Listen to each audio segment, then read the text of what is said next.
So we're going to get started with updates from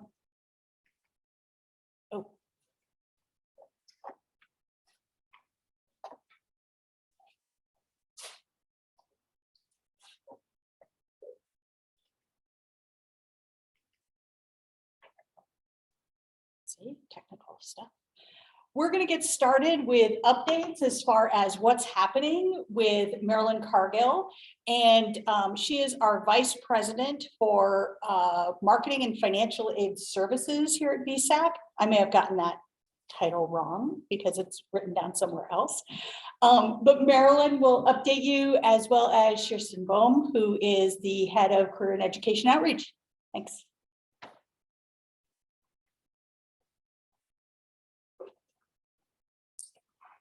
Good morning, everyone. And again, apologies for the slight delay. Technology is sometimes our friend and sometimes not so much, but we're really glad to have everyone here either virtually or in person. So what I'd like to do is start real quickly by saying, what's the table setting? Like, where is Vermont at and what is going on in a big picture? So 53% of Vermonters currently have some type of credential, and we're going to define credential as certificate, a bachelor's degree, associate's degree, but some type of post-secondary credential that allows them to enter the Vermont workforce. The problem with that number is that we know by 2025, 70% of Vermonters need a credential to be part of our workforce. So we are definitely needing to have a lot more people complete their education. And I'm purposely using the term people here because we're talking about those high school graduating seniors, but we are also talking about adults who have never gone on to school. And we're talking about the 60,000 Vermonters who started education beyond high school, but never completed. So there's a lot of people out there that we're trying to help find their career path forward. 100% of Vermont's high wage jobs are going to require education beyond high school. So we are definitely marching in a direction that's leaving a number of Vermonters behind. And the group that's left behind for the largest distance are first generation boys and second generation boys. So that is the group that we also are taking a particularly specific look at. In Vermont, only 26% of first generation boys from the class of 2012 had earned any type of degree after 6 years.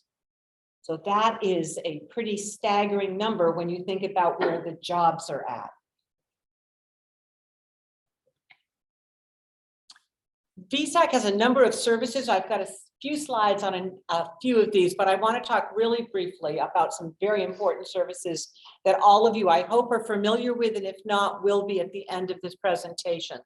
So Vermont Student Assistance runs the state grant programs. This includes grants for full-time, part-time, non-degree students. It also includes micro grants, which we'll talk about on the slide, as well as 802 opportunity, which we will also talk about separately. The state grant programs have about $24 million in them. So this is a lot of funding for students going on to higher education or training programs after high school. Vsac also runs about 150 private scholarships. Those could be federal, state, philanthropic, individual, organizational scholarships. That this year is going to be about $13 million more that students can apply for through Vsac. In addition to that, Vsac also runs student and parent loan programs. So those are out there. We're going to talk a little bit about loan coaches and how they might not only be able to help your students, but possibly help you depending where you are in your own education and in paying off your student loans for sure. We service these loans here at Vsac. We're going to spend a few minutes on the Vermont Higher Ed Investment Plan. And then we have a number of outreach services that provide direct services to students and families that Kirsten is going to speak of when she takes over the mic and the clicker.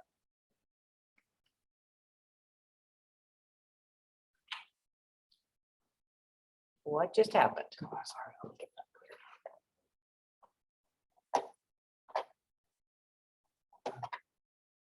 Perfect.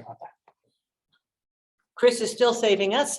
All right, so the State Workforce Development Fund.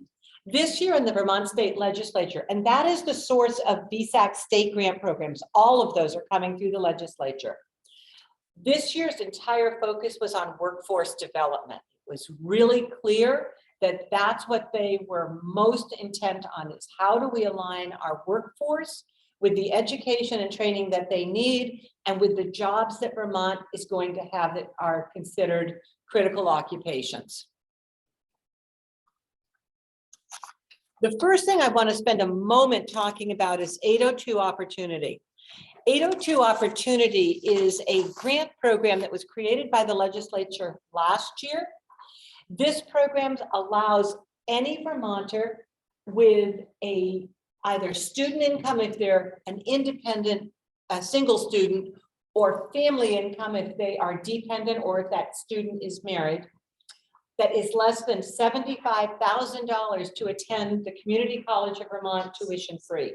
And that comes through a combination of their state grant, their federal Pell Grant, and 802 Opportunity. That means about half of the state of Vermont can start their education through CCV if they choose to do that. And they won't have to pay tuition at all. What the students will be responsible for are their books and any fees outside of the administrative fee, the $100 that they have to pay both fall and spring. So this makes education incredibly accessible to Vermont families.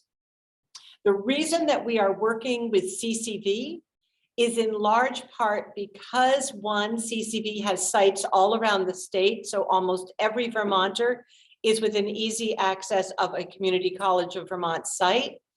They have online courses, and equally important, they have agreements with a number of schools in Vermont so that a student can easily transfer from CCV's 2-year programs to a 4-year program. So they are an entry point for associate's degrees, bachelor's degrees, and over 22 certificate programs that CCV runs.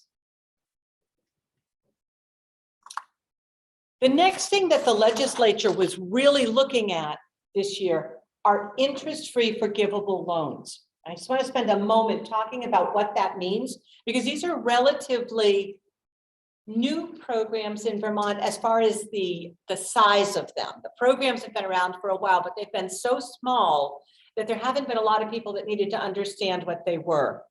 So an interest-free forgivable loan is a program where students are offered money. It looks just like a scholarship. It is paid directly to their school, and most of the programs that Vsac is running for the state of Vermont cover full tuition. The program itself is tied to that person working in a specific field, and we're going to talk about 3 of these programs in just a few minutes. If they work in that field, then each year that they work provides forgiveness for 1 year in which they receive the funding. If they don't work in that field, they don't finish their major, they don't go into whatever they were training for, they end up moving out of state for reasons that we all know how life interferes sometimes with the best of plans. If any of those things happen, whatever occurs that would prevent them from working in the field in which they were trained in Vermont, then that award becomes a loan, and Vsac will collect it just like we do any other loan program. So the reason this is incredibly important is when you start talking about full tuition, these scholarships or these awards can range anywhere from $14,000 or $15,000 up to $40,000 if they're at one of our private institutions. That's a very large loan on top of other loans that students might be taking out. So we really want to make sure that students understand how these work. But these loans, you're talking about tuition specifically to pay down the loan. or to use for the loan, but I'm hearing not for housing or other expenses. Is that accurate? So the amount of the award is set at the tuition rate. The funds themselves, depending on the program, right? But the funds themselves can be used for tuition. They could be used for fees. They could be used for room and board. They can be used for cost. But the amount that the award can be is set usually at tuition. And that's not always true. Each one of these programs has its own criteria. And I'm going to show you a website where you can find out a lot of information about each one of these programs. All right, so let's start with the first one. The Vermont Nursing Workforce Incentive Loan Program. This is an interest-free forgivable program. This is just over $1 million a year that students can apply for. And this is an interest-free forgivable loan program. We are looking to incent students to work in nursing to address an incredible shortfall of nurses in this state. This program is actually open to residents or non-residents. So you could have someone from New York attending Castleton in their nursing program. They could receive these funds as long as they are committing to work in Vermont upon graduation. So this program has been around for a number of years. This one has been in place probably 20 years, but it used to be a $50,000 a year program. We used to help 5 or 6 students a year, and now it's $1 million. So we're helping close to 100 students a year. The Vermont Trades Scholarship is a brand new program. This was just started this past year. This one comes right out of the governor's office. This program provides tuition for students that are interested in training and educational programs that result in them working in the trades or other high demand sectors. So students that are attending career centers, adult students that are going back to career tech centers are eligible for this funding. Students that are interested in certificate programs are eligible for this funding. The way that this is written is it lists a number of different programs. So you could go into the building trades, the medical trades, the industrial trades, the mechanical trades. And then they ended it, they added 7 or 8 additional things to it as it worked its way through the legislature, as these things often do.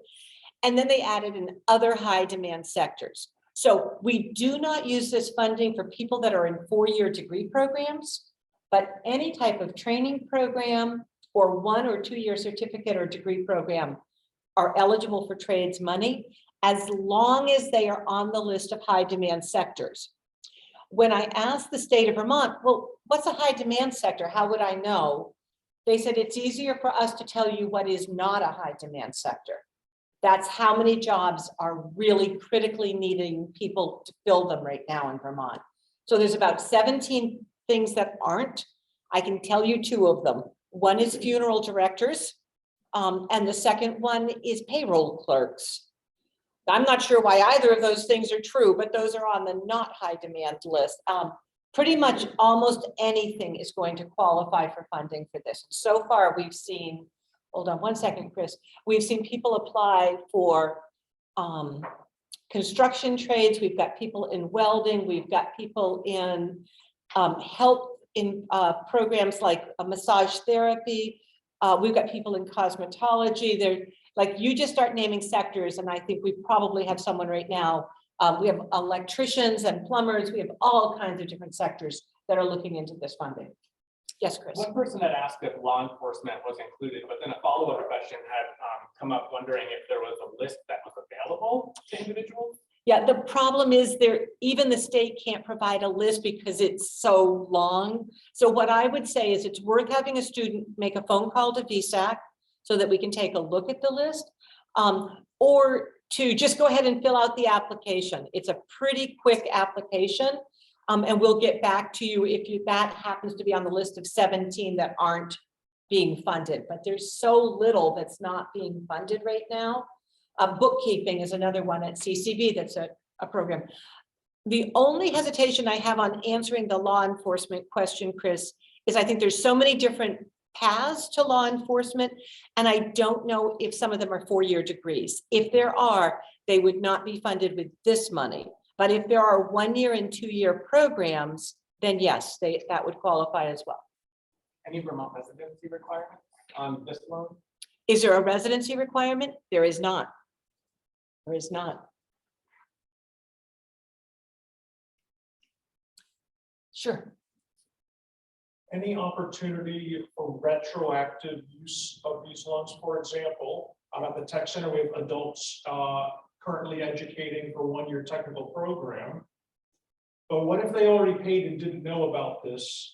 Is there an opportunity, since it started September 1 of 2022, to apply for that loan and, basically trade out that money? Or is it, hey, you paid, it's a done deal? No, actually, that's a great question.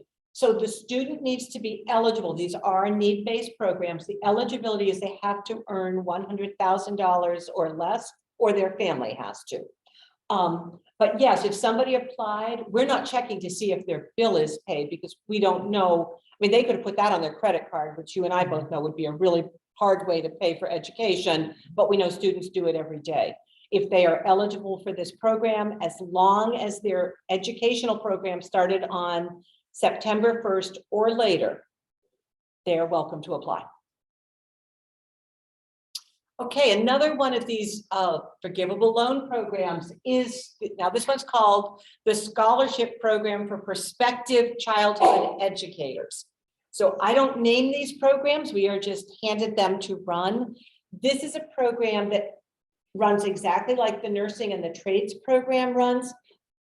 The word scholarship, I worry about that because this is not a scholarship. This is a forgivable loan. These students are going to sign promissory notes. So I don't want to confuse anyone about these programs. These are all the same. Again, this award covers full tuition, up to full tuition. They must attend one of the schools that is listed on the screen right now. Those are the only schools that are in a consortium of early childhood education programs in the state. One of these programs, Springfield College, is actually out of state, but they offer an online program that's part of the consortium. And they do have special rules about where students have to work following completion of this program.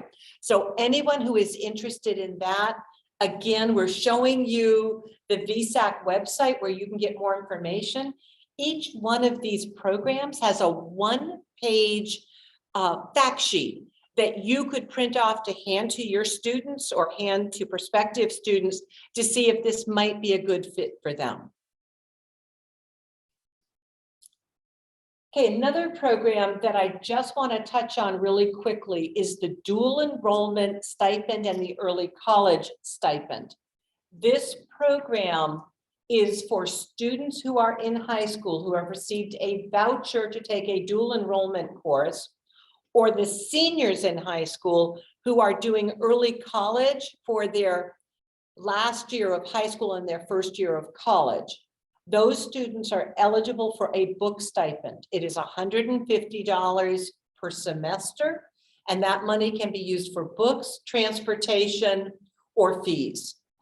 Eligibility for the students who are in dual enrollment is whether or not they were eligible, financially eligible, for free and reduced hot lunch. So we know that a number of schools now have gone to everyone in the school receives hot lunch, but they have to actually show that they meet the eligibility requirements from an income perspective to be eligible for the stipend. The other thing they need to have is an actual expense. So for example, if we have a student who goes to Burlington High School and they are taking courses at UVM and they're actually going to the UVM campus and they're purchasing books, then that student, if they were eligible for free and reduced hot lunch, would be able to receive a stipend. However, if that same student was going to Burlington High School and the course was offered on the Burlington High School campus and the high school had paid for the books, then they wouldn't actually have an expense. And even though they were free and reduced hot lunch eligible, they would not be qualified for the stipend. Students who are in early college, eligibility is determined by eligibility for the state grant. So there's two important statements in that one sentence. They need to apply for the Vermont State Grant, meaning filling out their FAFSA and their state grant application in order to get the stipend. But they can also receive a Vermont State Grant. So even though they are in early college and not eligible for other types of financial aid, the state grant is available to them. So students, any Vermont resident going into an early college program should be filling these forms out to see if they also qualify for their state grant and the stipend.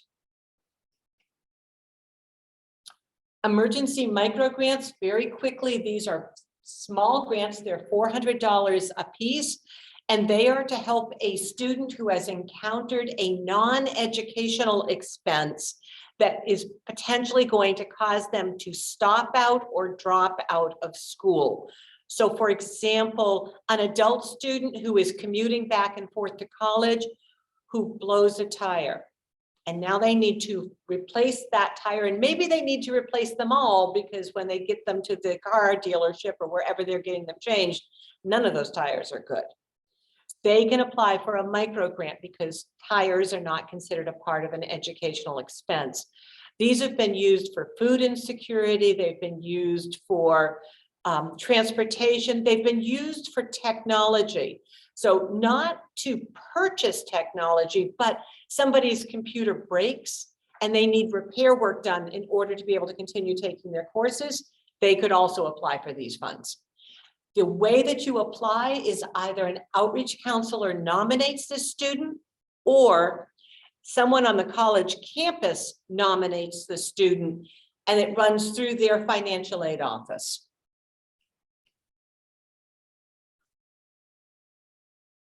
Another program that we have that I just want to mention very briefly, this is a private relationship with Vsac. So this is a philanthropic group that hopefully most of you are aware of, the Curtis Foundation. And they created a few years ago a credential of value to help students who were attending training programs and non-degree programs. This program was really purposefully put in place by an individual at the Curtis Fund who wanted to help that particular type of student. The Curtis Fund has been around now for I don't even know how many years, I don't dare say, but a very long time. And they put about $1.5 million a year into private scholarships for students in degree-seeking programs. And this was their step into looking at students that were really interested in those training programs instead. So this program now has about $300,000 in it for this coming year. And it is another source of funding to help students that are in CTE programs or other non-degree programs through the colleges, certificate programs. They need to be nominated by a Vsac outreach counselor who works with adult students. We refer to those as the EOC counselors. So if you have students that might be interested in funding for that program, they should be looking to meet with an EOC counselor. Vsac also runs the Vermont 529 savings plan.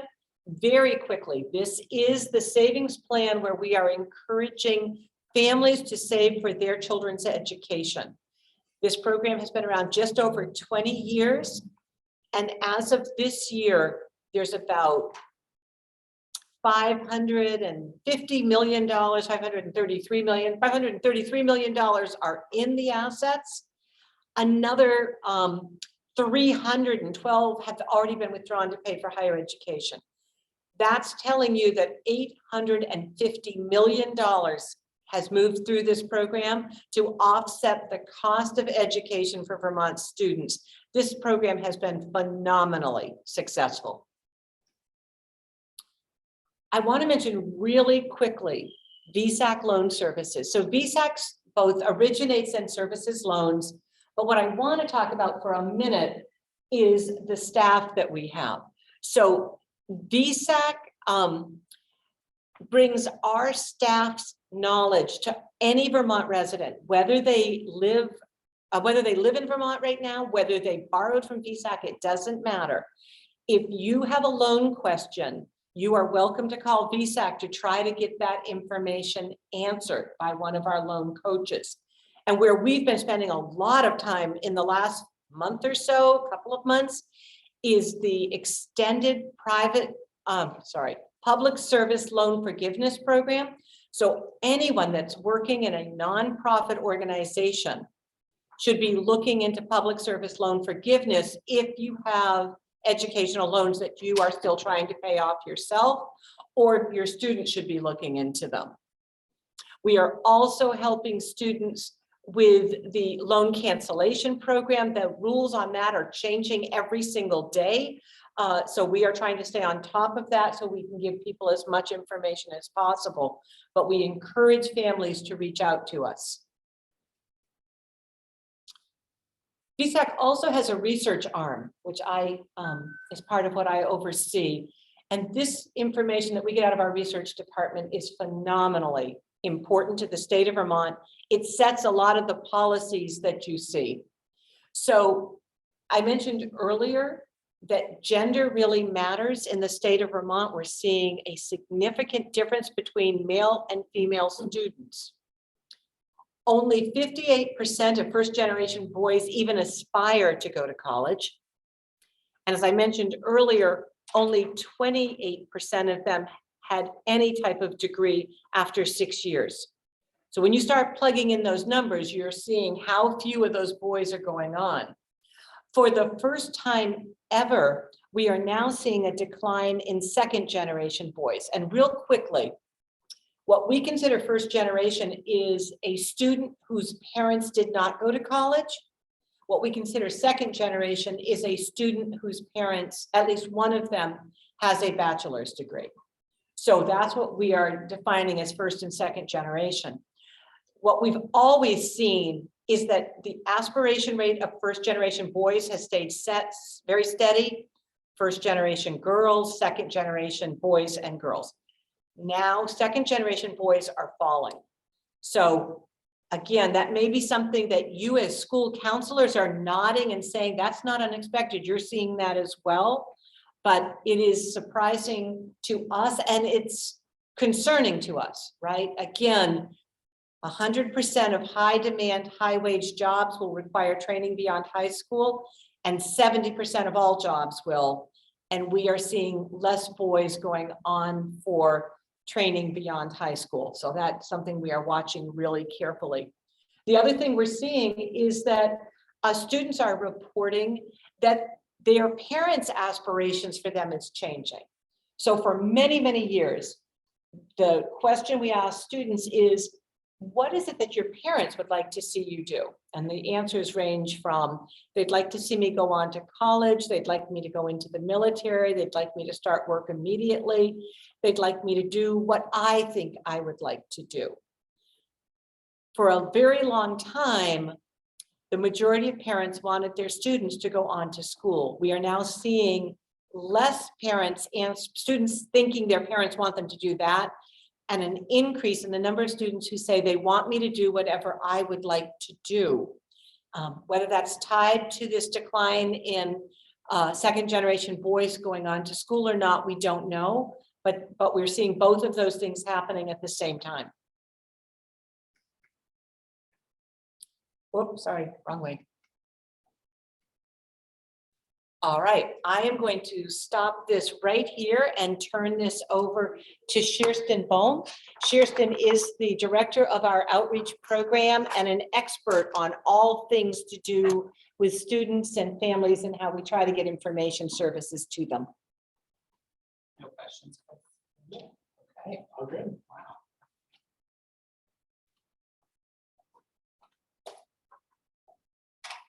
Hi, everyone. Good morning. My name is Kirsten Bohm. I use she, her pronouns. I'm the director of our outreach team, as Marilyn said, and I'm going to try to go fast. So fall financial aid support. I'm going to tell you, by the way, a lot about like events and things that are coming up for different populations that we serve. And not so much about kind of our day-to-day services and outreach, because I think there's a lot of familiarity on the phone, on Zoom and in the room. But if that's something you want to talk about separately, our contact information will be here and we're happy to talk to you about that. So supporting students in filing the FAFSA is something we really try to do each fall and year round as students need that support. We have an event on October 25th at 6 p.m. How to file your FAFSA. This is a Zoom event that you and your students and families can register for online on our events page. It'll also be simulcast to Facebook if someone wants to participate that way, and it'll be recorded and put on our website. And it just takes students line by line through each part of the FAFSA. And Carrie Harlow, I believe, will be the expert taking you line by line through the FAFSA. We also are providing, Chris Berry is leading our team in providing one-on-one support for students and families in filing their FAFSAs. So again, right on our events page, students can just sign up for a time. Students and families can sign up for help in filing this really important financial aid form.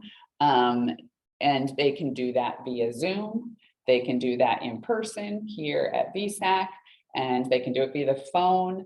And if they're not able to like sign up for a one-on-one time, they can also just call that hotline that's there if they, run into just one question when they're doing it, or they just want to talk to someone briefly. Is another way they can do that. And there's lots of great self-service videos on our website as well for folks to do this work on their own time. Yes. For FAFSA, I'm new to Vermont. Yes.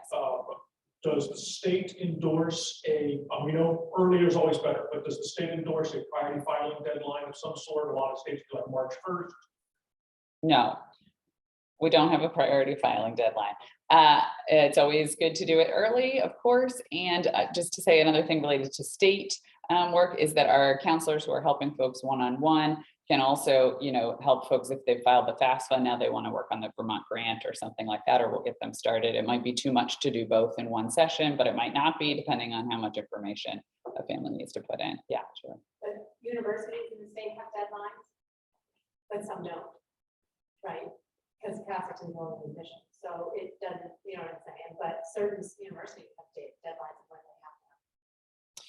So the question in the room was, is there a state endorsed deadline for filing the FAFSA? And the answer is no, but Julie from Castleton reminded us that some colleges and institutions do have a deadline that would be helpful for folks to follow. So students should check on that. Tomorrow in the Northeast Kingdom, at NVU Linden, we have a really exciting event for middle schoolers. It is full, so I'm just telling you about how exciting it is. From 9 to 1:15, we have over 400 students registered from 14 high schools. It's a career exploration event called Kingdom Career Connect. And then later this fall, we're going to be bringing that to all middle schoolers virtually. So Anna Talensky will be reaching out to schools to provide an opportunity for schools to sign up for that. Again, a virtual online workshop on career exploration focused on the Mcclure Foundation's most promising jobs and most promising pathways that they've identified for careers that are in high demand and pay high wages in the state of Vermont. College and Career Pathways is an event that Vsac has put on for years and years and years. Our 2023 event plans are to have live and in-person events again, which we're very excited about. These are the dates and locations. These are events that are designed for 10th and 11th graders, but they are open to 9th and 12th graders as well. And they're really to help students think about what they're going to do after high school and all the things they need to put into place to get that plan in action. The one event on March 18th is a Saturday event. So that's an event that any student or family could sign up for and participate. And it'll be, we're also going to try to live stream it and record it for folks who can't make it to the Chittenden County area. And then these other events are on institution campuses around the state, and they're designed to happen during the school day. So if you're, a school counselor or school leader in a school, we hope you'd consider bringing a group of students to this event. And again, Anna Talensky's contact information is right there on the slide, and she's the person on our team who organizes that event and who can help you get signed up to bring students to it, that series of events. Another really exciting event coming up this May, led by Kathy Printon, who's here in the room, is our Transition and Career Conference. This is a conference that's designed for anyone whose role it is to support students in their transition from high school to post-secondary. You find a lot of school counselors, work-based learning coordinators, folks from agency partners who are helping students with those transitions. Our 2023 conference is going to be on Friday, May 12th in Stowe. And this year, we're really going to be focused on, as students transition during what has been a really remarkable and unprecedented time, what are the unique opportunities here in Vermont and for Vermonters to support students with their transition. So we're gonna have a lot of kind of Vermont-based speakers and folks that can help with those tangible tools of what are the opportunities and programs available to Vermonters right now. This is a new professional development that Vsac is offering that is most relevant, I think, to folks who work in schools, in high schools. So Marilyn mentioned the senior survey that Vsac offers every other year for seniors to tell us about their experiences and their plans for life after high school. And we produce research that Marilyn shared some of the outcomes of that. We also produce for schools an individual school report on what did your seniors say on this survey. And we share that with schools. Typically we email them a PDF. This year, we're going to provide this opportunity for schools to come here to Vsac and to work with that data, hear about the outcomes from the senior survey at their high school, and help them make sense of that. What does it mean? What should we do with any of it, if anything? What can we celebrate? What opportunities for growth do we have? So that's on November 2nd. Again, you can sign up on our events page for that. We're encouraging, individuals from a school or consider bringing a team from a school to Vsac to really work together on what does this data tell us. Essential Math for College and Careers, EMC squared. This is a math course that was really a collaboration between Vsac, the Agency of Education, and the Vermont State University, Vermont State College System at the time. It's entering its 4th year of implementation. So as you can tell, it happened entirely during COVID. And this is a math course that is taught in high schools. And again, was designed by high school faculty and Vermont State University faculty collaboratively. And it's designed really to be for high school juniors and seniors. And it's designed to be that math course that makes sure that they are ready for post-secondary level math. So an agreement that exists between the Agency of Education and the Vermont State University is if a student successfully completes this course, they are ready to enter post-secondary math without need for remediation. Tangibly speaking, they wouldn't need to take the AccuPlacer at CCV, for example, if they successfully completed all concepts of this course. And an exciting thing, it is now available for free on Vermont Virtual Learning Collaborative. So if it's not a course that is taught in your high school, which we're working with about 8 high schools right now to teach this course, students could still take it online on VTBLC. I think it's getting close to closing that deadline, obviously. Folks on the phone who are school counselors know that students have started and they're in their schedules and that sort of thing. But we can work with you if there are opportunities for any flexibility to enroll students in this because it is available for free. We're also looking for new schools that might want to begin implementing this in the upcoming academic 23-24 school year. So right there's a website, the vsac.org/EMC2, where you can get more information and connect with Anita Long, who is the person who leads this course, to talk about the opportunity of offering it at your school in the 23-24 school year. This slide just tells you how amazing our Gear Up and Talent Search programs are and our Educational Opportunity Center programs. These are the programs that allow us to provide all these programs and events that I just mentioned that work with students who may be from a limited income background or first in their family, all the way from 7th through 12th grade, and again, when they are adults. And there's a website there too, where you can find more information about how to work with us on any of these programs that we implement on the day-to-day.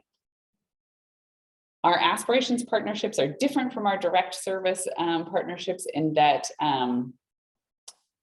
we work with a whole high school typically. Sometimes it's middle and high school or a K-12 school, but we work with a whole school and we work with a team of school leaders, typically again, school counselors, principals, work-based learning coordinators, sometimes faculty who are real champions for thinking about post-high school, during high school. So Vsac will work with this school for 3 to 4 years and support them in creating a culture where every student is planning for life after high school and has a plan for what they want to accomplish after high school. We are currently working with Harwood Union High School and Missisquoi, and we are looking for new partners to begin working with us in the, again, the 23-24 school year. So like a year from now to start that partnership. And we're also starting a bit of a new model with this work, which we're calling consulting, which is free consulting though, where if your school, your high school has a specific kind of product oriented thing that you're wanting to accomplish around post-high school planning, maybe you want to think about expanding the curriculum that you offer in advisory because it's, you know, it has, you're covering different aspects of that time well, but you want to have some more post-secondary planning during that time for all students. We have some folks who could work with you on that specific product that wouldn't be this 3 to 4 year commitment, but would be this more specific, tangible thing that you have in mind. So if there are folks on Zoom or in the room who are interested in considering a longer term partnership with Vsac on this aspirations work or a shorter term consultancy, you can get in touch with Ellen Bagnato, whose contact information is there on the screen as well. That's what I have to share with you. Are there any questions? And if not, we'll take a brief break. Okay, great.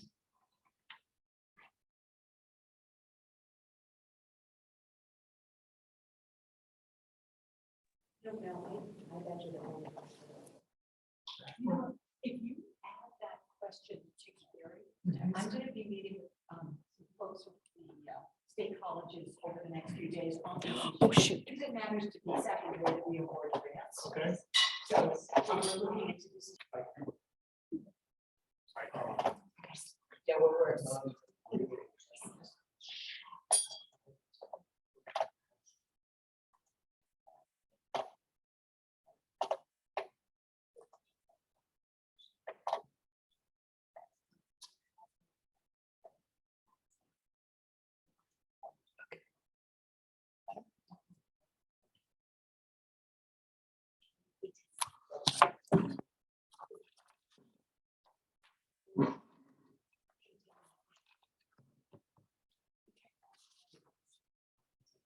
Oh, shoot. Okay. Great.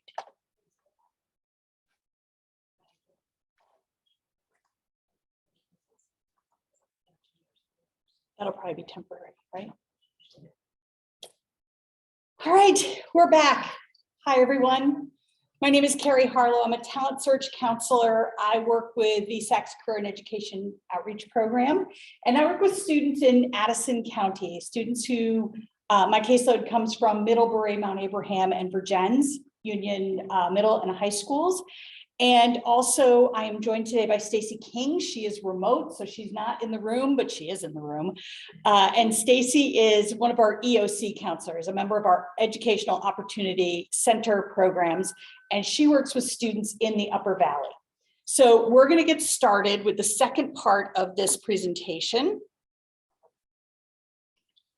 And we're going to cover updates to FAFSA, to the Vermont Grant program, short-term training and certificate funding. Some of this was covered in the updates with Marilyn and with Kirsten. So we're going to probably move pretty quickly through some of these things, but we have some other big things coming up, especially with our Vsac assisted scholarships, education loans, and we'll also give you information resources that you can use outside of today. I mentioned my name is Carrie Harlow. I did not mention my pronouns. I use she, her pronouns. And let's get rolling. First off, can I just tell you, so many updates. Let's talk about the changes just since the last time we did this training this time last year, right? So there was the Public Service Loan Forgiveness Limited Waiver. And that is for borrowers to get credit for past payments that previously didn't qualify. That includes the payment pause that we're just going through because of COVID-19. So if you are someone who's eligible for public service loan forgiveness, you want to be in on this.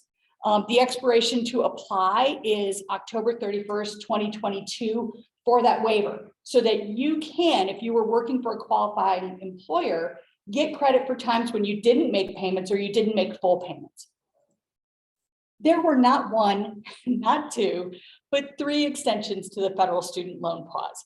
Our most recent one is until December 31st, 2022, and they really mean it this time. We're going into repayment on January 1st, 2023. They also announced a Fresh Start program for federal student loans that are in default. That will help thousands of borrowers get their loans in good standing. And the Biden-Harris administration student debt relief plan, which has really overtaken our news feeds. And there were also updates to the federal student aid website, studentaid.gov. They made updates to the virtual assistant. They have an income repayment landing page that's been improved. They've made application updates. There are now total and permanent disability forms available online for folks. And the public service loan forgiveness employer search is actually separate from the application or login. So if you have your W-2 or your pay stub with your employer's federal ID in it, you can use this search tool and figure out if you're working for a qualifying employer for public service loan forgiveness. The My Student Aid app, if you don't remember this app, you're not alone. The Student Aid app was retired, and it was retired because it was due to lack of adoption. But what I can tell you is that even though they did away with the Student Aid app, the FAFSA and the studentaid.gov website are mobile responsive. And so it will look the same and work on your phone or on your mobile device. So please know that that's still available, even though the app has gone away. There's now 2-step verification for your FSA ID. And that, if you do banking, if you use Google, everybody's using 2-factor authentication. It is another form of security that we're finding. And so all new applicants right now for an FSA ID have to do this extra step. You can have your 2-factor verification, work with your cell phone number, with your email address, or you can download an app. Any app will do, according to federal student aid. And returning users will be slowly prompted to do this, probably beginning in November. Although people who might do a renewal FAFSA this month, I've seen some people getting requests to set up 2-factor verification. And we have a question. Yeah, I would say excited about the security that provides. However, I'm really wondering what the federal is seeing in terms of actually this utility, because it has always been a massive problem working with students and families about the automatic shut of, just the system glitches, things time out. And my concern is this creates yet another barrier to entry that, even just that little piece of having, the 2-factor good on the security. But are you getting any sense? That's my question. Are you getting any sense of how it's actually working? So we have not gotten a sense or any feedback about how it's working. I set it up because I'm a geek and I have a federal student aid account. So I was like, let's look at how this works. And it was relatively easy to set up. You have to have an email address or a cell phone number to set up your account anyway. So it's just an extra text or an extra email. What I'm finding is it's not slowing me down, but again, I'm someone who works in the field. So students may see this. And what I say to students and parents is, you're probably pretty familiar with this already. If you log into online banking, sometimes they send you that verification message. If you order food with an app, sometimes they send you a verification message. So it's really acting like that right now. I'm not necessarily hearing that it's a problem, but you're right. Anytime we can enhance security without putting too big a burden on students and families is really ideally what we would be shooting for. Yes. And so just to let you know, students who set up an FSA ID do have to have an email address or cell phone number to connect their account with. So you don't necessarily have to download an app. I use an app for two-factor authentication with my employment, and it was really easy for me to add federal student aid to that app. And I scanned a QR code and it was that quick. So let's talk a little bit about federal student aid changes. And I mentioned that the website has been updated. And there were some issues last year. We found they had migrated federal student aid website. They had migrated the federal student aid website. And so we did see some issues with it. You can still type in fafsa.gov to get there. And you'll notice that Aiden is still working. And there's a picture of Aiden right there.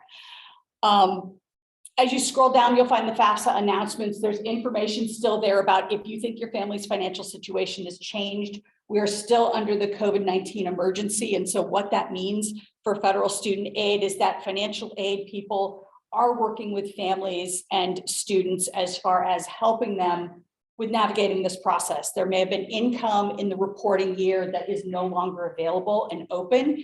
And financial aid offices, I should say, have been wonderful about this and really responsive. So we talk a little bit about FAFSA. This is my FAFSA elevator pitch, okay? Why do you complete it? You complete it for federal student aid programs. You complete it if you want a Vermont incentive or part-time grant, or you want to be considered for that. It can be required for institutional aid. Sometimes colleges and universities and trade schools are using that EFC to award their financial aid, as well as for scholarships. There are some scholarship programs that ask, what is your EFC figure off the FAFSA? So you can use it for all of these things. But here's what I'm going to tell you. When I do these presentations, when I'm out talking to families and standing in front of a room, families will come up to me afterward. They never say it in the room, but they'll come up to me afterward and they'll say things like, we won't qualify. Why should I bother doing it? So here's why.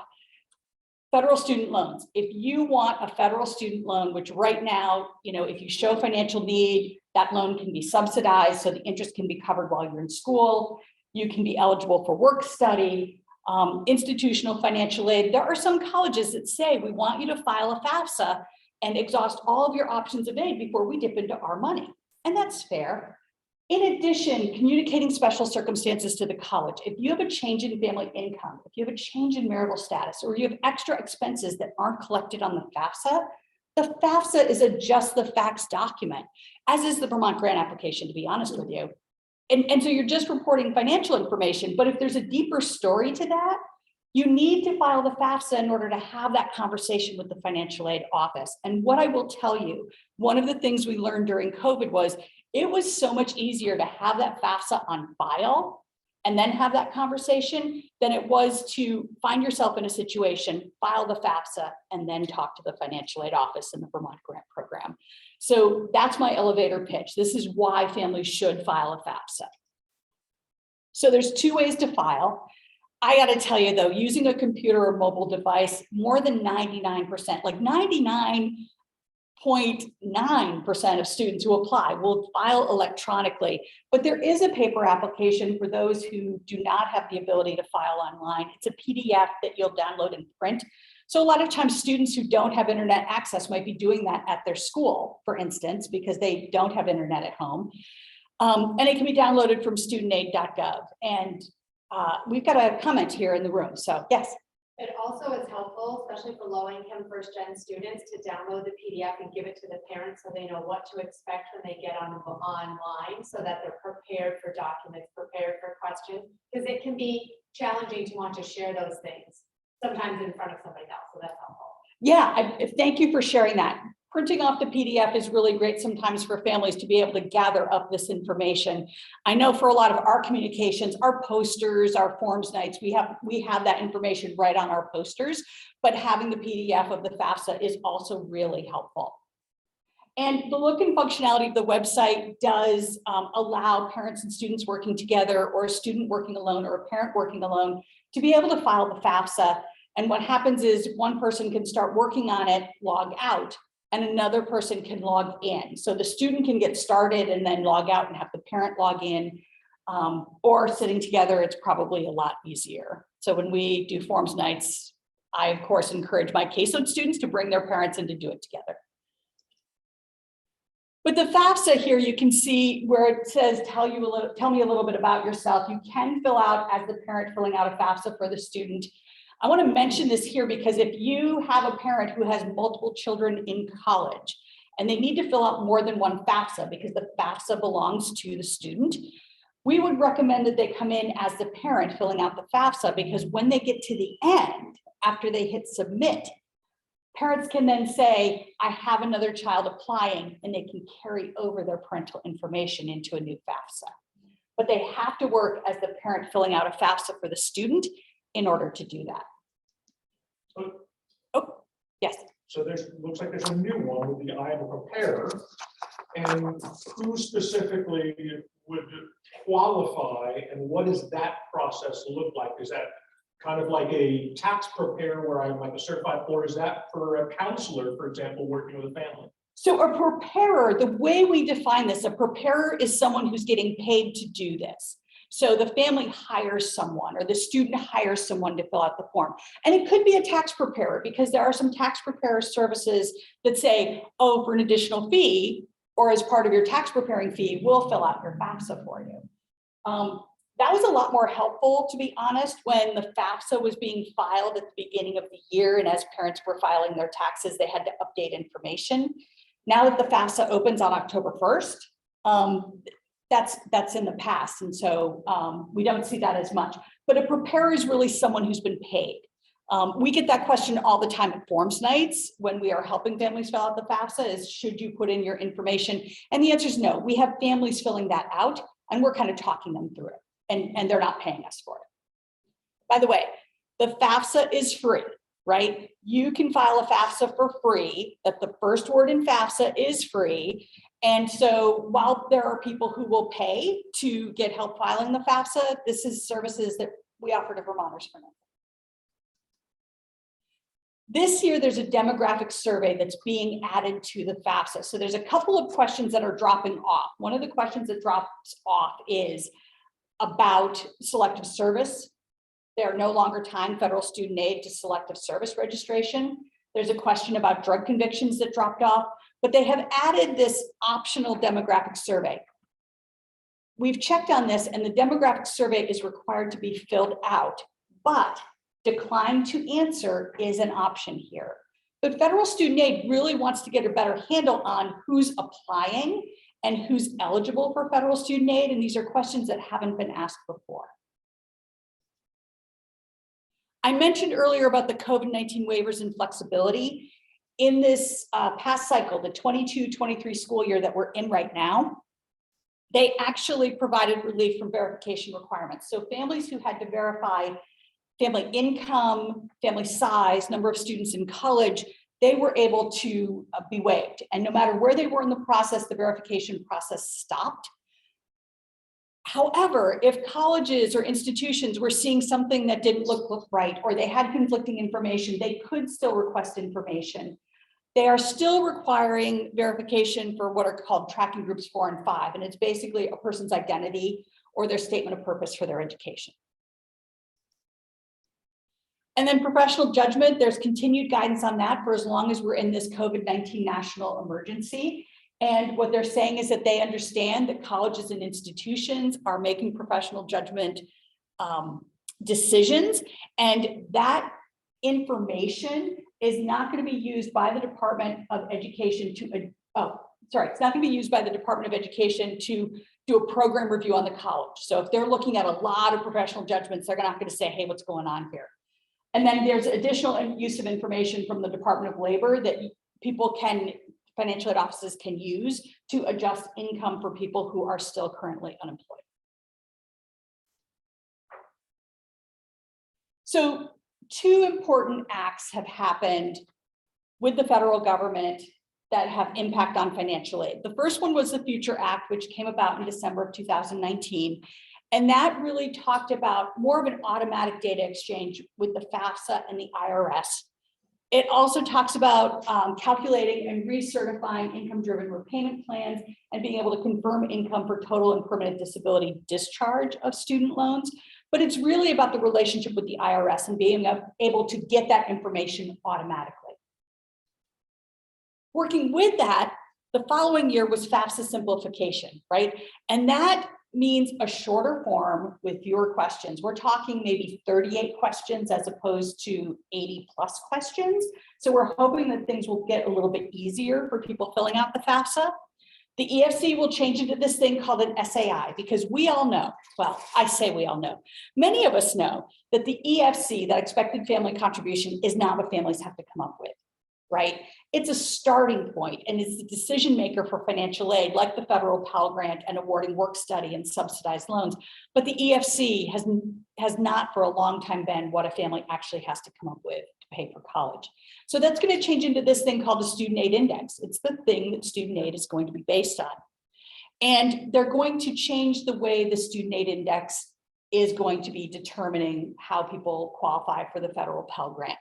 There's going to be more information later, but basically, instead of this calculation for the maximum federal Pell Grant, you're going to be able to look at a chart and see federal poverty levels and the family size, and then there's a percentage of the family income that they're looking at. And they say, if you're a single parent family and you make less than 325% of the federal poverty guideline, you're going to be eligible for the maximum Pell. And then there's another eligibility for a married couple. So these things will be changing. That's going to be coming soon, but we still got to get through this year. We have one more year of the EFC. We have one more year of things the way they are. Any sense maximum Pell will increase? So there's a question about whether or not maximum Pell would increase. We are really hoping that maximum Pell will increase. I think there's a lot of organizations that are pushing for that. You know, Council for Opportunity in Education is pushing for that. NCAN, National Collegiate Attainment Network, is pushing for that. Really, it's up to our elected officials to pass that. But we do have administrative support in the current administration for that. I think I'm not telling tales out of school by saying that. I was just at COE conference and they're 8,000 they're pushing for, that's in the new budget one that they're doing. Right, so it remains to be seen, but we're hoping that that will be the case. And we'll stay tuned. We will have more information about that for sure. Yes. And so any questions about updates to federal student aid in the FAFSA? Okay. It was this year, but Let me just say, everybody stay tuned, because we're going to have a lot of updates next year. Like this year we had a lot of updates. We'll have a lot more next year, I think. Great. And so we're going to switch gears and we're going to talk about Vermont Grants, and I'm going to introduce my colleague, Stacy King. Thank you, Carrie. Hi, everybody. Hope you can hear me okay. Give me a thumbs up if you can. Excellent. All right. So I get the easier parts than Carrie this year, because for Vermont Grant and our scholarship programs, a lot of the mechanisms for applying are very similar than they were previous years. And Maryland did a great job introducing sort of the breadth of the grant program. Over $21 million was dispersed in fiscal year 22. And our average full-time and non-degree advancement grants are around $2,000 per student, but it does range quite significantly. And the other really important piece that we want to be sure we remind people is that the Vermont Grant is portable. So we are able to allow students to attend out-of-state institutions with Vermont Grant funds, and that is something that we are really excited for our students to be able to do, though the majority of the students receiving Vermont grants are actually in-state attendees. Can you forward for me, Carrie?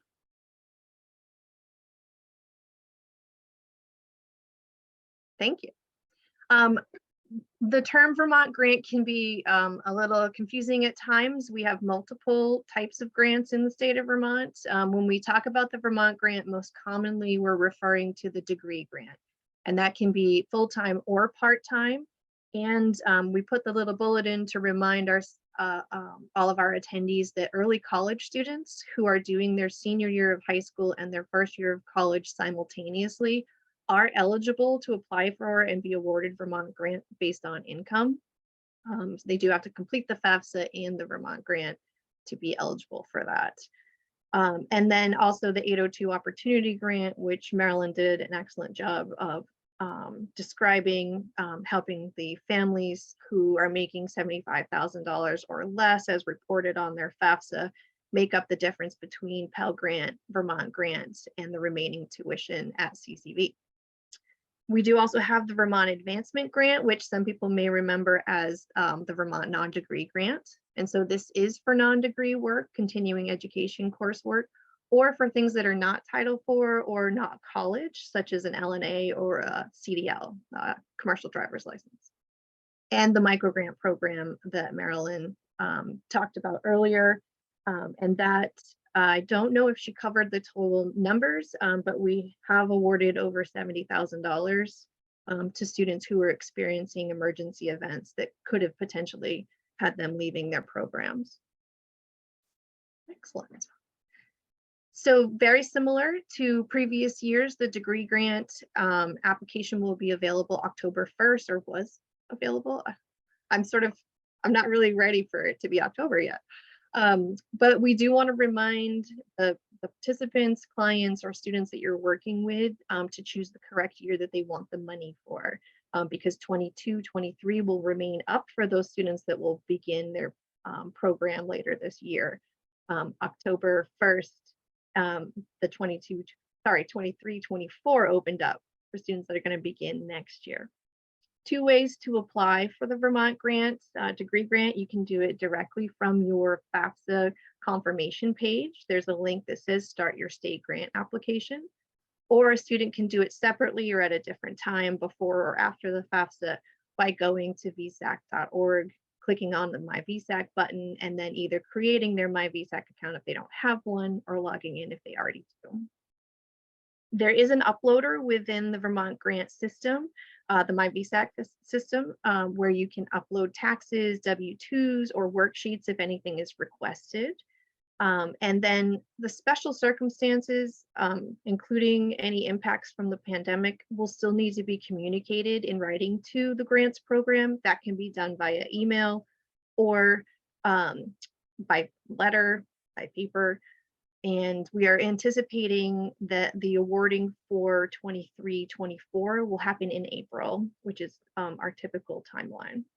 So not a lot different in terms of Vermont degree grant application. Stacey, can I just add one thing here? Sure. There was a question earlier about a state priority deadline, and I should just mention to folks that the Vermont Grant is basically first come, first serve. So we will keep awarding students as long as we have money, and it's the same for the advancement grant. We will keep awarding students as long as we have money for that. So it's not necessarily a deadline. You don't get more money if you apply October 5th versus December 5th. But we do want people to know that we'll keep awarding as long as we have money. So that first awarding for 23-24 will happen in April, and then we'll keep awarding as we go along. We are still awarding students for the 22-23 school year for the Vermont Grant program. Thank you.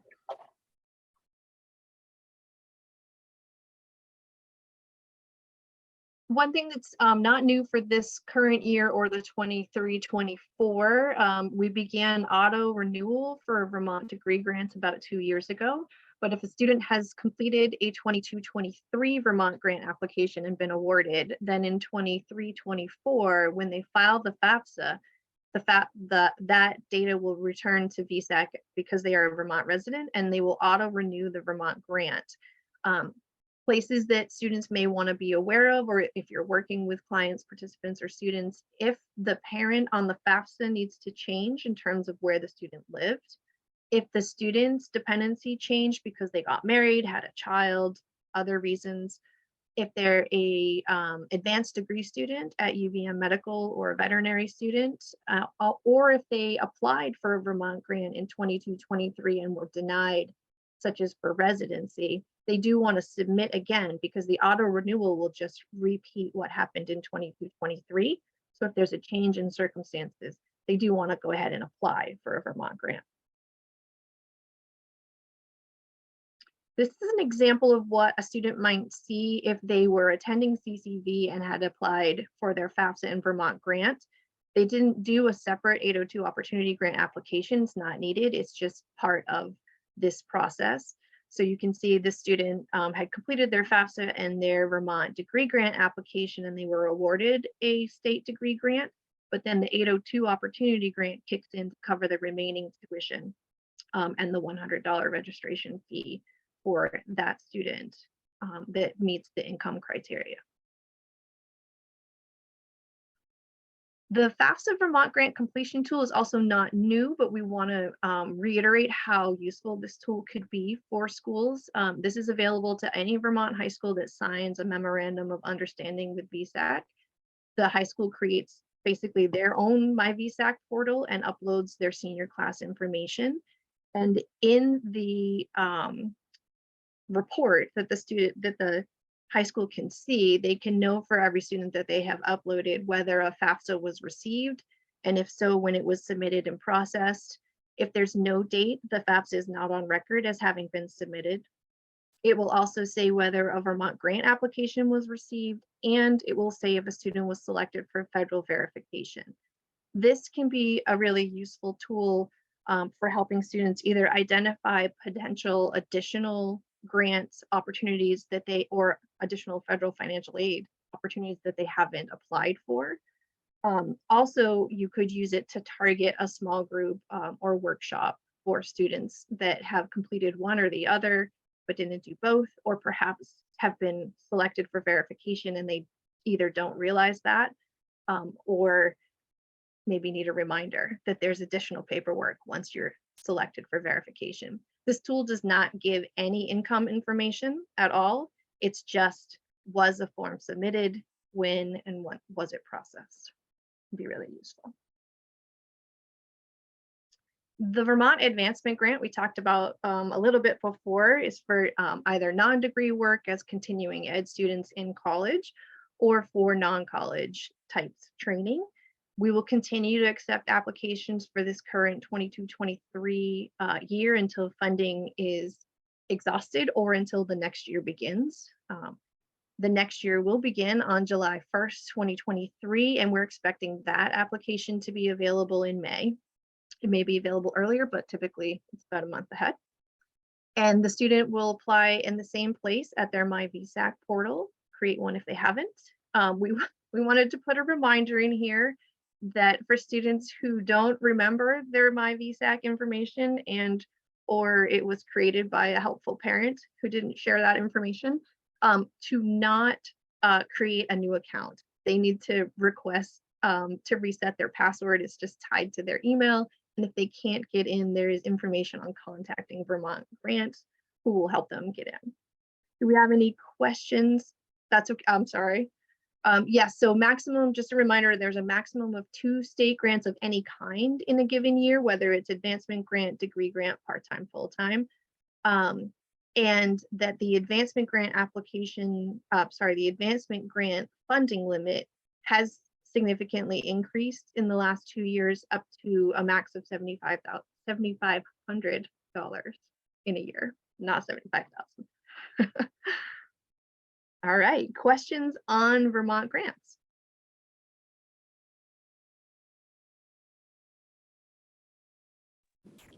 And so, Stacy, could I just add one thing? It's just a good reminder for folks that who are here from schools, from high schools specifically, that we really recommend that when people create their My Vsac account, when people create their Fafsa account, that they use a non-school email address, because there are a number of high schools in Vermont that will turn off email addresses when students graduate.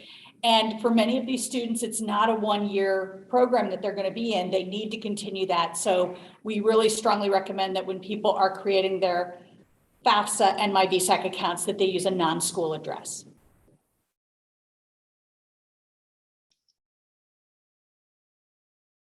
All right, let's go ahead and move into scholarships. So the Vsac assisted scholarships that Marilyn referred to earlier, we administer about 150 scholarships each year. Last year dispersed around $7 million, and I believe I heard Marilyn say 13 million potentially for the 23-24 school year. That includes around 300,000 of the Curtis Credential of Value Scholarship, which is for those non-degree seeking students. And just a little reminder here that the FAFSA completion tool that I just talked about could be really useful for schools in terms of scholarships as well, because one of the criteria for the Vsac assisted scholarships is to complete the FAFSA, and that would be a helpful thing to remind a student that they have not completed the FAFSA as part of their scholarship application. Not that you have to, but it could be a useful tool. So this booklet is actually online now at vsac.org/Vsac scholarships, and the printed scholarship booklet should arrive quite soon to schools and institutions in the state for 23-24. It is open. The application is available in the My Vsac portal. It's that same My Vsac account that students are using to apply for the state grant, for these scholarships, potentially for Vsac student and parent loans if needed, and or the trades and nursing and other forgivable loan scholarships.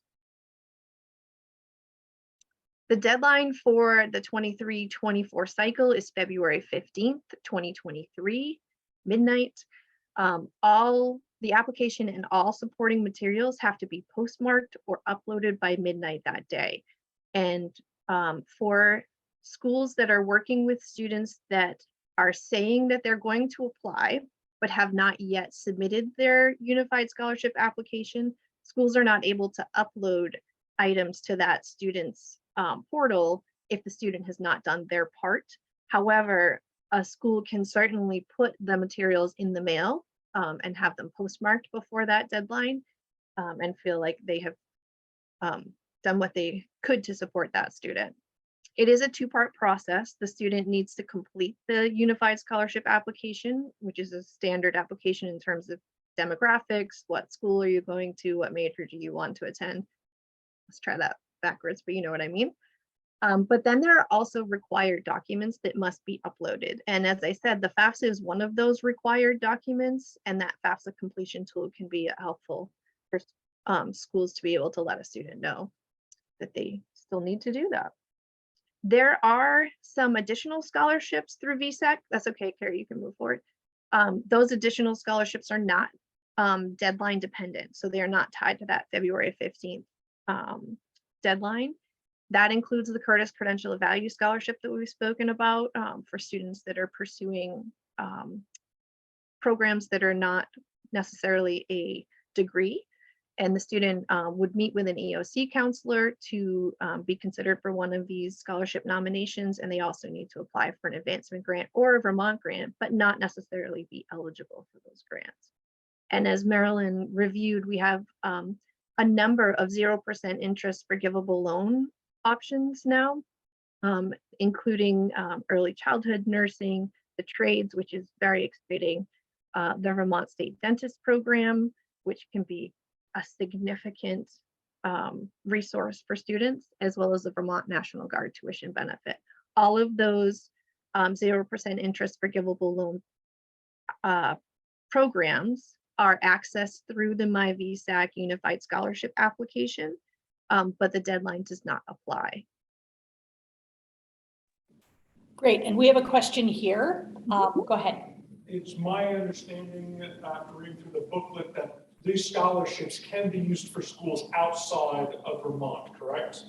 And if that is the case, how are the funds dispersed? Are they dispersed to the individual or are they dispersed to the school? And is there potential impact to that other need-based aid that the school is going to give? So great question about how students get their Vsac scholarships. And the way that the Vsac administered scholarships work is that we verify a student's enrollment each semester. When we hear from their particular institution that they're there in full time, then we send the money directly to the school. It's possible that the school could make an impact to their financial aid based on a student's Vsac scholarship. And what we recommend to students and families is that they talk to their institutions about how outside scholarships will be treated. You know, I've seen students who have gotten Vsac scholarships and they have rocked this out. And I've seen them have their aid reduced, but they had their loans reduced or they had their work study reduced. And in that case, when you can substitute free money for money you have to borrow, definitely take it. I've also seen some students who have had free money reduced dollar per dollar. So it's just really important for students to, as part of their research into their schools that they're applying to, that they find this out from their financial aid offices. Yes. And in terms of the programs such as the Credential of Value and the 0% interest forgivable loan, those are also dispersed to the institution. And then depending upon institutional policies, some can be refunded to the student if it exceeds their tuition and fees, and they don't have other bills at the school. But it does depend on each school and how they, each provider and how they use their financial aid funding. Does that answer the question? Yes. Okay, great. And this is an example of what a student would see when they go into their My Vsac portal and they look at their scholarship section. They can see the documents that were received. This is actually, we've broken this into two sides of the slide, and the student would see this up, above and below. So it'd be one page that runs down. But you can see when the documents were received, and then you can also see the amounts and whether or not they have been awarded or if they're still pending additional information. And you can note for the Vermont Trades, we have two shown here. The Vermont Trades T is a tuition specific award, and that, oh, this is a clarification. This is sent to the school. The other one, Vermont Trades F, is for fees and licensing exams.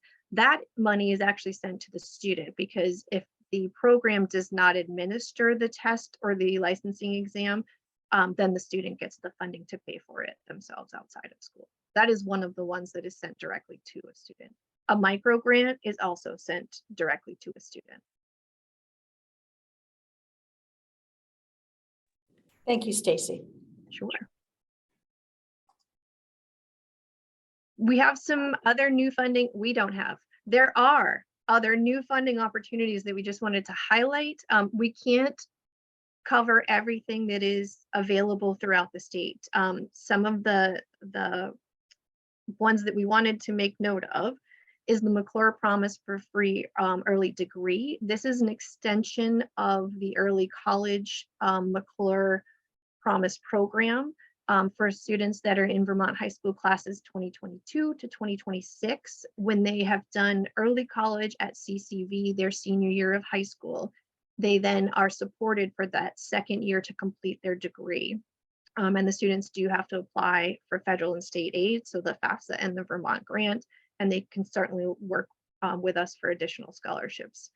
There are a lot of initiatives through our state institutions, including Vermont State Colleges, UVM, and our privates. Some of the initiatives through the Vermont State, soon to be university system, include degree completion scholarships, welcome home scholarships, and there has been workforce funding supported by the state through multiple institutions in the state. And we really want to encourage anyone you're working with to check with their own post-secondary institutions to talk about any new sources of funding, because they could emerge quite quickly. We've seen a lot of changes over the last couple of years with the pandemic relief funds and other focuses on workforce development, where there could be a new pot of money. So check with your institution. And Stacy, we have a comment or question here. Go ahead. So I was on a panel with the Vermont Department of Labor, and they have an amazing amount of new initiatives for apprenticeships, as well as for get a job and they will pay your education as you work for them type opportunities. That just blew me away. So I would look at your local Department of Labor office in your county would have really good other opportunities for students. Absolutely. As well as, you know, certificates. Absolutely. And I would add in also Hireability Vermont, and many of our other agencies in Vermont have additional funding that can support a student in pursuing any training beyond high school potentially. Questions about scholarships?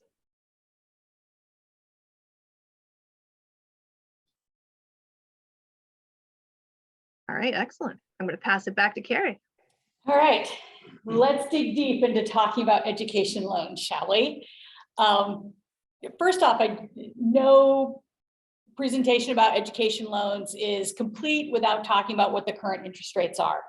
For federal student loans, those interest rates are reset each year at July 1. Those are fixed interest rate loans though. So for instance, a student who's borrowing a direct subsidized loan this year will be paying 4.99%. That's the interest rate for the life of that loan.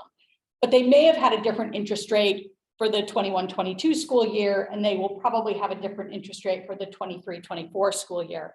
But we just wanted you to be aware of those. Additionally, there's an origination fee attached to these loans. So it's really important when we're talking to students to understand that, for instance, what they're borrowing is not necessarily what's going to get paid to the school.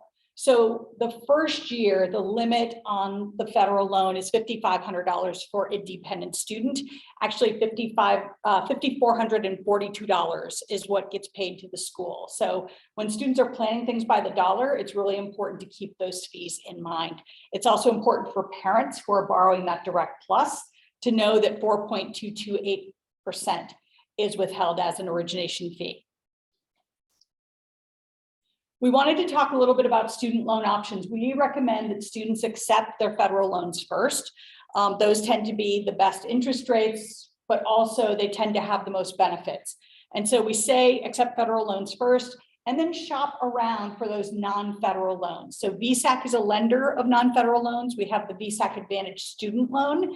That is a fixed interest rate depending on when students agree to begin repayment.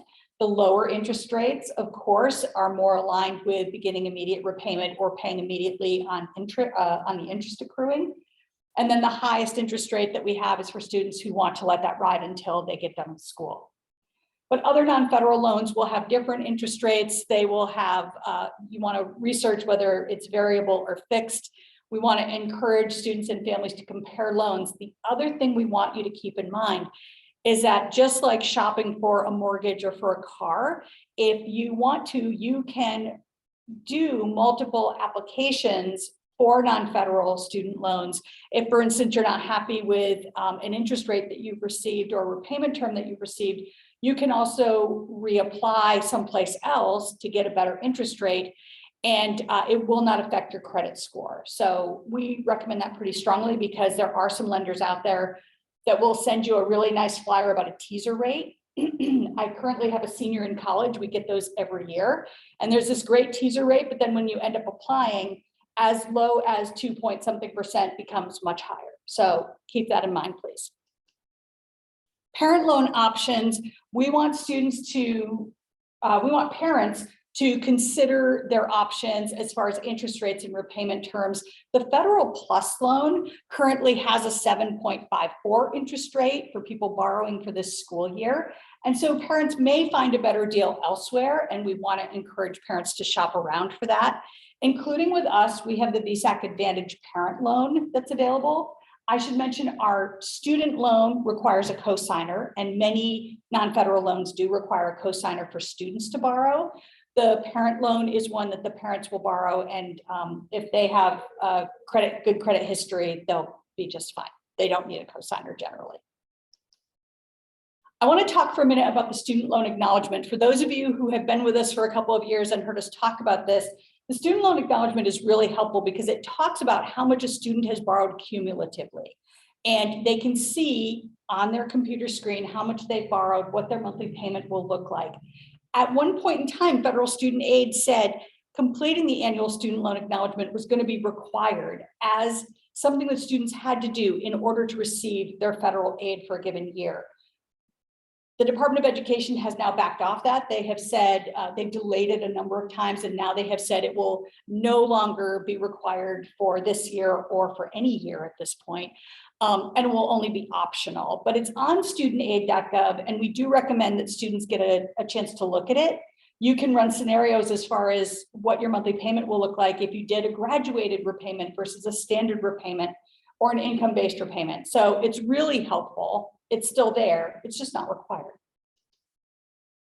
The Limited Public Service Loan Forgiveness Waiver, that is the program that's been running this year and expires as of October 31st of this year. My understanding is if you're already in this program, that you don't need to reapply. But for some folks who have not explored this yet, it's important that you do apply for the waiver so that you can be considered for credit for payments that you maybe had made or didn't make, but didn't qualify toward your required number of payments for that loan forgiveness. So for instance, they say you need to make 120 payments in this program in order to get your loan forgiveness. But they didn't count partial payments. They didn't count when your loan was in forbearance. They didn't count when your loan was in deferment and you were working for that qualifying employer. So this is where you want to pursue that. FEL is short for Federal Family Education Loans, just to give you that, just to make that acronym live for you a little bit. Perkins loans and other federal loans have to be consolidated into a federal direct loan in order to qualify for public service loan forgiveness. But if you were making payments on those loans before you consolidated, now you can have some of those payments count. That's part of what this waiver does. You must have worked for a qualifying employer. That's the thing. And then you can use that search on the federal aid website. And the deadline is this October 31st in order to apply for that waiver. There's much more information on studentaid.gov. I want to talk, actually, Stacy, you're going to talk a little bit about Fresh Start, correct? Will indeed. And just to clarify, the public service loan forgiveness is completely separate and in addition to the Biden-Harris debt relief information. And the public service loan forgiveness, we want to really stress that application needs to happen before October 31st. For Fresh Start, this is not loan forgiveness. This is a way for students who were currently or previously in delinquency or default on their federal loans to start over. So it helps the borrowers regain their ability to use Title IV aid, so federal eligible aids, including returning to school and having a Pell Grant or additional student loans. It stops collections, and the students have the ability to rehabilitate their loans and therefore get out of default permanently. Only certain federal loans are eligible, so you have to check with your servicer to do this. And there are two major ways to initiate a Fresh Start. Either applying for new federal aid for the 22-23 or 23-24 school years. And then the school will begin the Fresh Start process when the aid is dispersed. Or you can contact the servicer who holds the defaulted loans to say you would like to begin a Fresh Start. This ability to do the Fresh Start will extend for 1 year after the COVID payment pause ends on December 31st of 2022. So you can do this until December 31st of 2023. And there is a fact sheet on studentaid.gov that explains this in more detail. And this is going to be a really good option for students for whom, if there is debt relief and there's still remaining balance, the student has a way to get out of default. And it's an exciting option. All right, Carrie. Right, thanks, Stacy.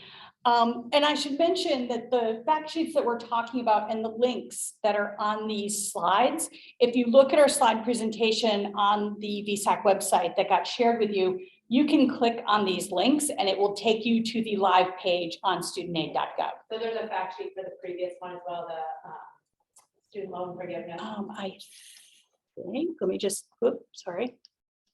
And also just a yes. reminder that this would be an excellent place to reach out to the Vsac loan coaches as well for additional information. Correct. Our loan coaches, as Marilyn mentioned earlier, are there to help anybody, not just people who have borrowed through Vsac, anybody who's attending a Vermont school or is a Vermonter. We certainly want to help them with this, and we have trained folks available to do that for free. So let's talk a minute about the student debt relief plan, shall we? It is one-time relief, and you probably saw the announcement about this. I guess it was late August when that finally came out. And this is for federal loans, including PLUS, so parent loans for undergraduate students, It's targeted to lower and middle income borrowers. So a single person making less than $125,000 a year, a couple making less than $250,000 a year. It offers up to $10,000 in debt relief, but up to $20,000 in debt relief for Pell Grant recipients. And let me just qualify that for the PLUS loan.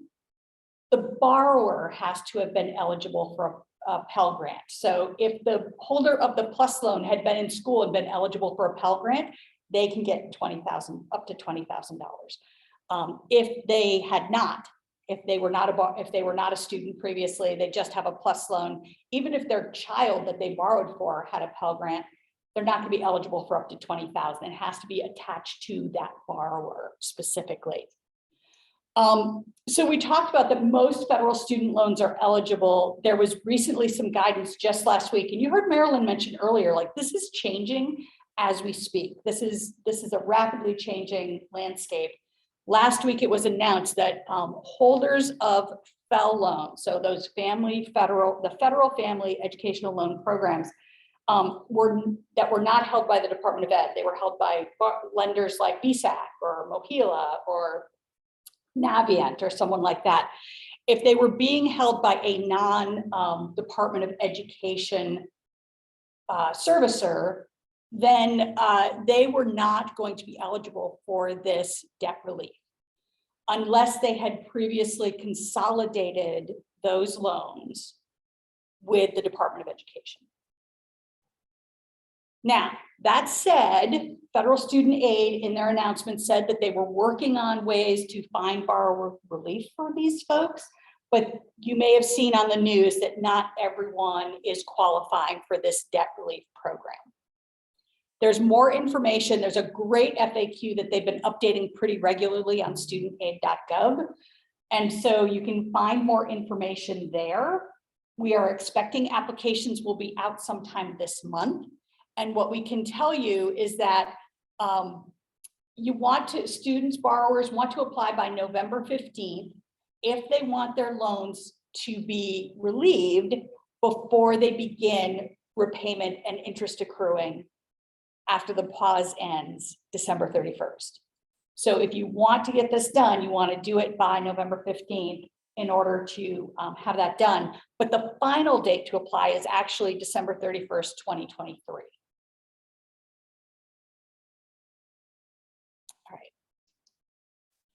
All right. Just talking a little bit about our student and parent loans, and I mentioned those earlier on a previous slide when I talked about our interest rates, but we also have this great My Education Loans brochure that Vsac put together with the help of students, parents, and post-secondary institutions in Vermont. And that education loan guide is really helpful. We want to also encourage families to use loan calculators to compare total costs. Sometimes that difference in interest rate can mean a lot of extra money that you're paying in the long term when you're repaying your loans. And I just wanted to mention a couple of loan resources. Studentaid.gov has a loan simulator, and you can run different types of loan repayment options through the simulator based on the student's borrowing. Mapping Your Future has a great debt to salary wizard. And sometimes when I'm working with students who are talking about borrowing money, I have them use that to look at not only their federal aid, but any additional borrowing they're doing to figure out how much they really need to make once they graduate in order to pay off that loan. And so that debt to salary wizard is one that I really strongly encourage students to use. And then the Vsac shows you how we have YouTube videos about choosing an education loan. Any questions about loan programs? Chris? One in the chat. You talked about some great opportunities about loans for like present school year or the school year ahead. What about for students that might have a balance from a previous semester or school year? Can you touch on that at all? So for students who have a previous balance, if they are Vermont students or if they are attending a Vermont institution, I would encourage them to talk to our loan coaches because it's possible that we might have something to help them, but it's pretty specific. And so I would recommend contacting us at Vsac. And so there was a phone number listed on an earlier slide to get in touch with our loan program, and I would recommend that number highly. Thank you. All right, finally, we're rolling into the home stretch. Just to talk about information resources, I've mentioned a couple of times, we have an education professionals page, and we have the EdPro News, which we have updates on, but then we also have a whole financial aid resources page. And so if you need some help finding things like whether a student's dependent or independent, or which parents' information to use on the FAFSA, or some of the fact sheets that we talked about, you can find a lot of this information here. Our presentations from today and recordings will be on that financial aid resources page. And you can use that, bookmark it. It's great to come back to, and then you don't have to print everything off and have it on hand. I also wanted to mention that people can order publications online. So if schools need to order scholarship booklets, or if you would like to order financial aid brochures, or the paying for college guide is actually one that you would download. It's not available in print, but you can find downloadable resources as well as printed resources on our publications page, and you can place an order with us to have things sent to you. There's this thing called the Fafsa demo system, and probably if you're a geek like me, some people will actually use this each year. It has updated September 25th to have the 23-24 school year there, and you can fill out a Fafsa using this. You cannot submit a Fafsa using this test environment, but it's a way to demo like how the Fafsa moves, how it operates. I actually use the demo site when we do the Vsac shows you how to file the Fafsa, because you can move question by question through it. But you're not able to, you're not showing anyone's private information. They have some dummy accounts that you can use. I highly recommend it if you would like to get more familiar with the Fafsa, or if you're needing, to show a student what it looks like. This is really useful to use as opposed to getting into a real Fafsa. Any questions about our resources? Could you just go back one slide so I can write down that list? Yes. Thank you. Yes, and you'll also have access to our slide deck after this presentation's over.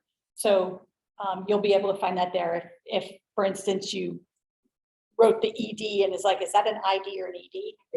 You can find that that way. Great. Any other questions? All right. Yes. Sorry. So I wasn't aware that the application for debt relief had been released yet by the federal government. It has not been released. No. It's happening in October. It's happening this month. It hasn't happened yet. Okay. Borrowers who are interested in getting updates can actually sign up on the federal student aid website, and they can get updates as far as when that will be available. They just keep saying in October. Okay. Got it. Thank you for that clarification. Yeah, and so my son who's in college got an email about it, and it said it will be available in October, but that was all it said. Got it. Yeah. Thanks. So I think we're all kind of wondering when that will actually happening, and many of us are waiting with bated breath, I'm sure.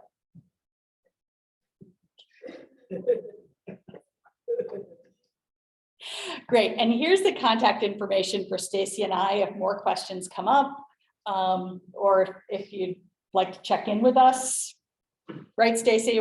We're here. But we also